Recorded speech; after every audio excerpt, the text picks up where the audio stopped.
Every single time you ride a subway or look at a streetcar or try to board any train, you are using the tech of a man so brilliant that Thomas Edison tried to sue him into oblivion and lost. Welcome to my series, Pretty Things with a Strange History, and in this episode we're looking at the inventor Granville Woods. Granville T. Woods was born in Columbus, Ohio in 1856. His family was poor. He had to leave school at 10 years old to try to find work. So how did an elementary school dropout become one of the most legendary engineers? He took an apprenticeship at a machine shop and he also took night classes. And we have to remember back then, Black people in the US were banned from public libraries. So he persuaded some friends of his to go to the library and check out engineering books for him. Fast forward to 1887. Little Granville is now a proper engineer working on trains, and he realized that there's a problem. Moving trains could not communicate with each other or the station. So if there was a problem on the tracks, they're just gonna have to bullet through it. There was no way for the trains or the stations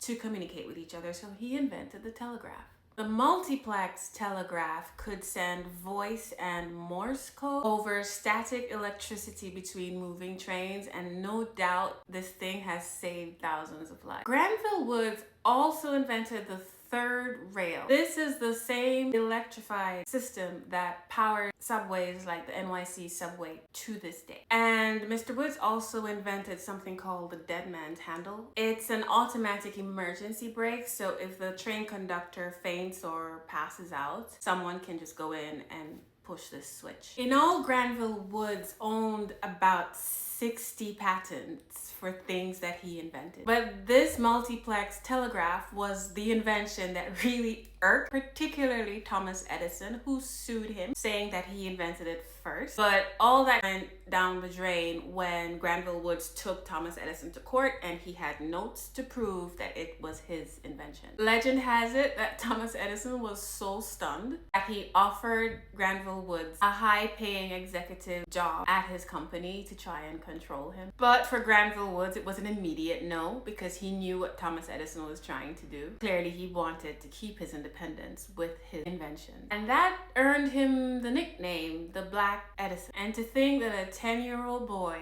who was not allowed in public libraries grew up to outsmart Thomas Edison, and his invention still powers our transit system to this day. Let me know in the comments, did you grow up hearing about Granville Woods, or did your history class leave him out? Follow for more pretty things with strange histories.